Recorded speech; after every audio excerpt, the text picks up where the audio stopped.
friends, it's Teresa and welcome back to my channel. It's been a minute. Pardon the nails.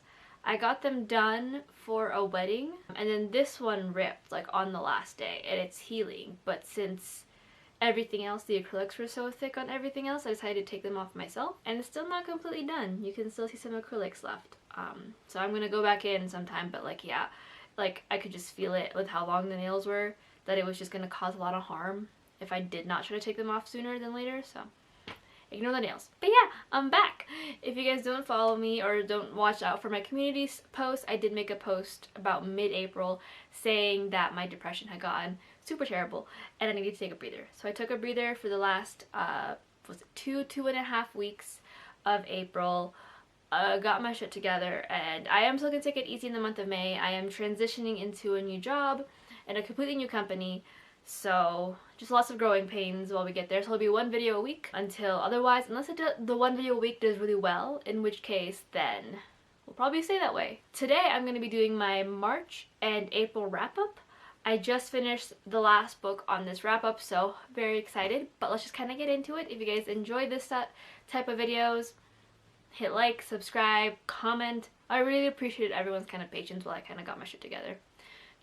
We'll just leave it at that. So I'm going to start off with the books I read in April and work my way on backwards to March, because this is the freshest thing in my little tiny brain right now, and sometimes it's all we can really do. But the first book I'm talking about is actually an adult dark academia novel, and I actually really did enjoy this. I just finished this today, so if, you know, we're rolling it over backwards to April, because I wanted to finish this over the weekend but it just got way too busy. And that is If We Were Villains by M.L. Rio. This is like I said, an adult dark academia slash, I don't want to say murder mystery, but like a mystery novel following these young group of students who are in Delacare College of Arts, and they have basically just immersed themselves in Shakespeare and Shakespeare Chitter and like his plays for the past 4 years. Now on their 4th year, and arguably one of their more important years, lots of tensions run high as things have changed. Social rules that they typically follow by are starting to get challenged, and one of the 7 kids ends up dead. Now this follows 10 years later as Oliver is being released from prison to fully explain the story and exactly what happened and who died. Or well, actually we find out who dies. Pretty obvious as you read the book, but who dies and what exactly happened and whether or not all of them are blameless or if it's just all on one person. I was really hesitant going into this book. I did know that there were a lot of Shakespeare references when a friend of mine read this a couple years ago, and I have not read Shakespeare's entire works. I haven't, but I have read enough to understand exactly what was going on, what they meant, and I say sadly because Shakespeare was kind of ruined for me by some professors, but sadly did have quite a lot of hesitance, because I did study Shakespeare and I was just like, I don't know if I can do it, I don't know if I can do it. I finally did it. I'm not going to get too much into this. I will have a full spoiler-free review of this book coming out in a couple weeks, but I give this a 5 out of 5 stars. This book is often compared to The Secret History. I would say it's probably a lot better than The Secret History. We get to see not only queer relationships and very healthy friendships, more or less, but we also see a stronger like friendship bond within the group of 7, and it just was a lot more believable than The Secret History, and there was a lot less homophobia and a lot less racism. Just genuinely a lot better. Like I said, I'll have a spoiler-free review of this, so I will have full trigger warnings, full thoughts and feelings, but I really did love this and it's going to be a new favorite of mine, and will probably take the place of where The Secret History used to sit, so it's good times. But this is also a debut, and this was a beautiful debut. So if you guys haven't read it yet, I highly recommend it. But if you are waiting for those trigger warnings or just more of in-depth thoughts, they will be coming in like a week or 2, I want to say, roughly about. So just keep an eye out. The next book is one that I kind of struggled and waited through, and that is We Freed the Stars by Hafsah Faizal. This is the sequel and the final book in the Sands of Arawiya duology. I ended up giving this a 5. I did enjoy this. This follows 2 main perspectives, and one of them is Nasir, who is known as an assassin in his world. His entire existence is meant to take lives, whereas alternatively we have Safira, who spends her time trying to save the people of her village and hunt illegally under the guise of a man. This is them both trying to bring back magic in their own way as a competition, and this is the second and final installment. I gave this a 5 out of 5 stars, a very low 5, I would say.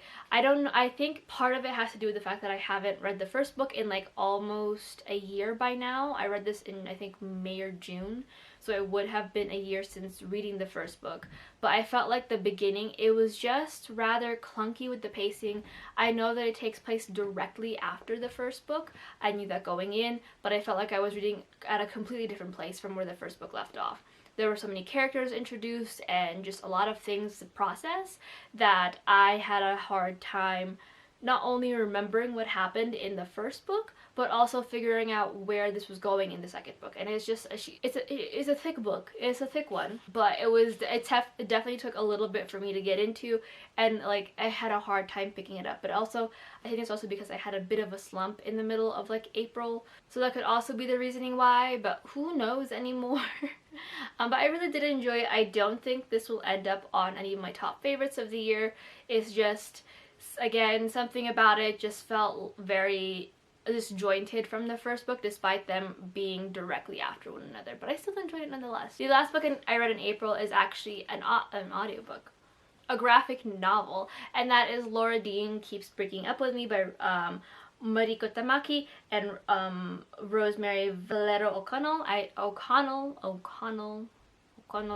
This is a young adult novel, I want to say, following young Freddie Riley, who tries to navigate this very toxic relationship with Laura Dean, who continues to break up with her. This follows friendships and queer friendships and queer relationships as well as toxic ones, which I really enjoyed. My cat's watching me film, and he's like, it's my black cat, so he's just a blob of like shadows with like a little white puff on his chest and then just unflinching eyes, which is very funny because he's not a very unflinching cat. He's very scared. Isn't that right? Isn't that right? I ended up giving this a 4 out of 5 stars. I really did enjoy the premise. I like the progression of the story as Freddie tries to figure out who she is outside of this relationship and how to properly break up with Laura Dean and what this relationship actually means. But at the end of it, what kind of dinged me and kind of stopped me from giving it the full 5 was that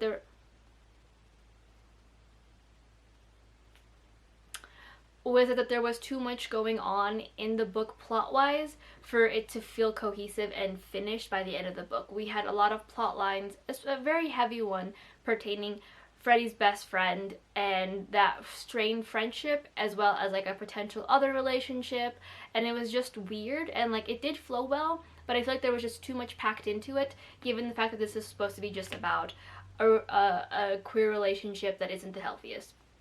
I did appreciate the unhealthy queer relationship, what's the word I'm looking for? Unhealthy queer relationship representation. I appreciated that representation, like, not because it's like fun. I feel like in terms of how, I guess, like queer relationships are marketed, is that once you find a queer relationship, it's going to be the healthiest thing you can get. And, you know, like any relationship, straight, queer, whatever it may be, open, whatever, it's never gonna always be healthy. So I like the fact that we got some toxic representation in there as like Freddie tries to navigate this very adolescent and unsure time of her life. Yeah, I really enjoyed it. I think that if there wasn't that weird little plotline in the middle, we would have gotten to see more. So, and it would have been a 5. But there was a lot going on, especially toward the end of the novel. It wasn't even so much like at the beginning where there's a lot and it got resolved. It's just toward the end that everything just kind of happened, and I was like, I don't know what to do with this. I don't know what to do with this. Moving on to the last book I read in March. Again, working my way backwards. That's going to have to be City of Glass by Cassandra Clare. This is a YA urban... Oh, I have the book. Why am I doing? The next book that I read is actually, we're moving on to my March reads, and that is going to have to be City of Glass by Cassandra Clare. This is the 3rd and final installment of the original trilogy set of The Mortal Instruments. This follows young Clary Frey as she finds out that she's not human, but is part of a race of shadow hunters who fight demons and keep the humans safe. This is the last book. Initially was supposed to be the end of the original series, but then carried forward with Lost Souls, Fallen Angels, and then eventually City of Heavenly Fire. I gave this a 4 out of 5 stars. I read most of this through an audiobook, and then read like the last couple chunks in physical form because my library loan had to be returned. But I really enjoyed it. This is definitely still one of my favorite Cassandra Clare endings. I feel like it wrapped everything up quite nicely in this book. We got to see a lot of things left hanging in the sense that we will see them return again in the future novels. And the annoying incest plot finally ended. I only gave it a 4 because like I don't know what it is about certain writers. They just love this weird incest to near incest to basically incest plot.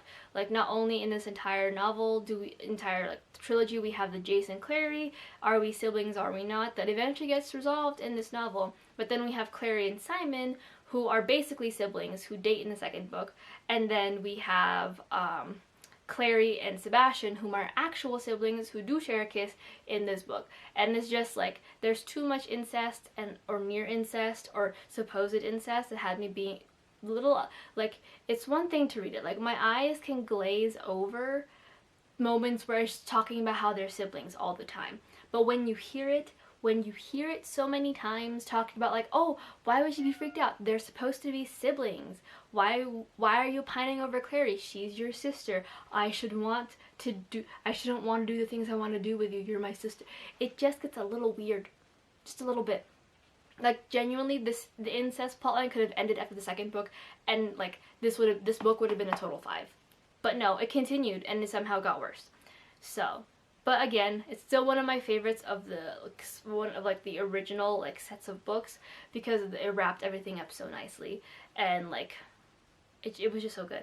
The next one is Love Hypothesis by Ali Hazelwood. This is an adult romance novel following Olive Smith, who is not only overworked but just very tired. She dated this one guy who her best friend is now interested in, but her best friend does not want to pursue any further because she thinks that Olive still has feelings for him, which she does not. And that leads Olive to kiss a random boy in the cafe, which happens to be a professor and one of the most toughest professors in her PhD program. In order to kind of keep things going, not only for Olive's sake but also for Adam, the professor's sake, because he has his own reasons why, they end up having a fake dating trope and things ensue. I gave this a 4 out of 5 stars. I think I gave it a little higher. Actually, I could be wrong. I think it's just a 4.5. But I really enjoyed this book. It's going to be one of my favorites of the year. I think that the progression from fake dating to like fully madly in love with each other was just beautifully done. And the characters were so great. And there's something about a brooding man who is grumpy to the world but super soft and protective about his girl that just gets me every single time. I just have a strong attachment to brooding men. I don't know why. I wish I had like a concrete reason to tell you why I adore brooding men, but I don't. And it's a bad habit at this point. Like, even I started playing Genshin, and I somehow, my favorite right now and my absolute love of my life is Diluc, who is like, look at him. He's just brooding to the extreme. It's just great. I started playing Stardew Valley and I started romancing Alex because he's a brooding himbo, and but the reason why I gave this a 4, not the full 5, is because unfortunately I felt like there was one particular plotline that explained why Olive was the way that she was, but it was never fully resolved in the book. It just kind of was brought up and then it went away, and I had expected it to come full circle toward the end of the novel, as you know, all third act breakups happen. But somehow magically it does not, and I was left feeling unsatisfied and unsure why that point needed to be brought up anyway. Well, I mean, I knew why, because it's a Reylo fanfic originally, so like that particular plotline made sense, but still. Could have been cut out and it would have not made a single difference in the book at all.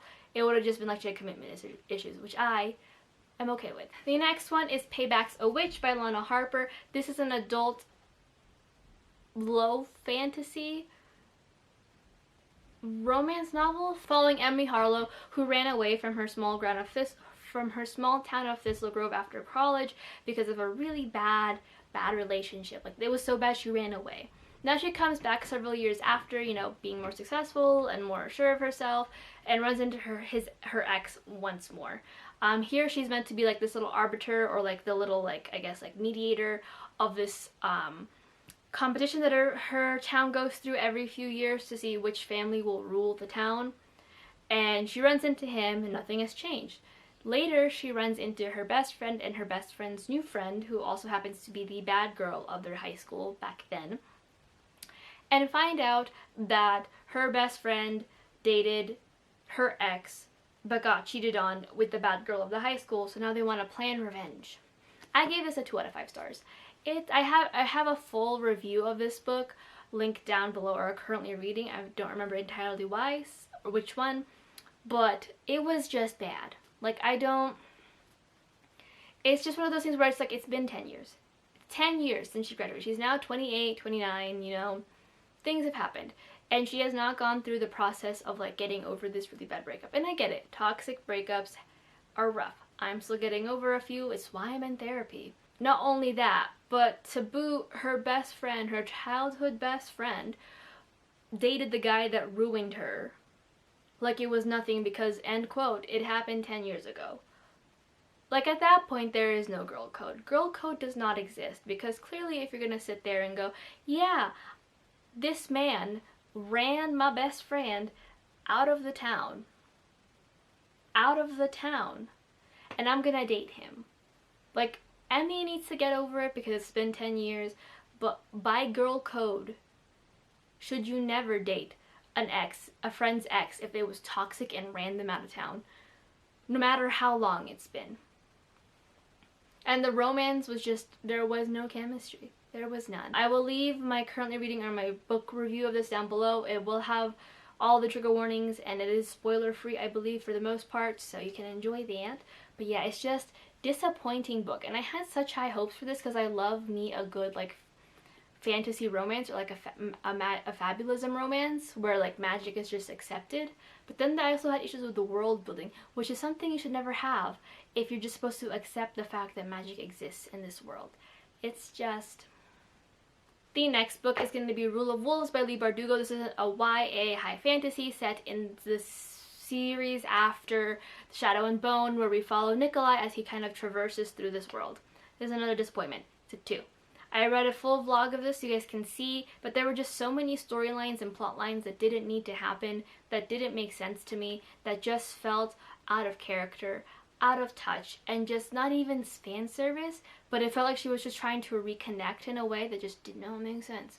I hated it. I wish I had never read it. It basically just ruined everything that I liked about Shadow and Bone, ruined a character that I loved and adored absolutely to the end of the world. But yeah, and also that one is spoiler filled because there's the sequel to the duology, but I just don't want it. And the last book is Philippine Myths, Legends, and Folktales by Maximo D. Ramos. I give this a 4 out of 5 stars. This is basically just an anthology collection of like folktales, legends, and myths from the Philippine region. It doesn't encompass all of them. It just encompasses like a good chunk of them for you to have a better understanding.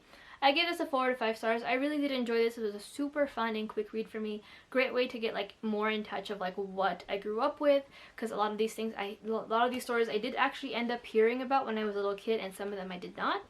But ultimately I gave it a 4 out of 5. I don't think it was the book. I think it was user error. I wasn't, like, I don't know. I was expecting something a little bit more informative, like kind of like how the Western tends to talk about Greek mythology and other mythologies, but this one basically just told me a story, which makes sense because the Filipinos were, I believe, a very oral, that's how they passed their stories down, was orally. But was not expecting it, and it took my brain a minute to figure out what was going on. I was like a good chunk of the first set of stories and I was like, wait. So I gave it a 4, and that's on my part. I'll probably reread this and give it a higher rating down the line, but as of right now it's a 4, which is fine. It's fine. But that is it for the books I read throughout the months of April and March. And April. If you guys enjoyed this video, leave me a comment. Let me know down below. If you guys want to see more videos from me, let me know as well. Like I said, I'll be doing a once a week type of situation for the next month. Just so I can get back in the habit of things and, you know, transition from my old job to my new one. But yeah, what else can I say? I will also have all of my reviews, vlogs, and Storygraph and Goodreads reviews linked down below, and those will have all of the trigger warnings and more of my in-depth thoughts for y'all. But until then, hopefully you guys are having a wonderful week, and if not, hopefully the week gets better for you. Bye!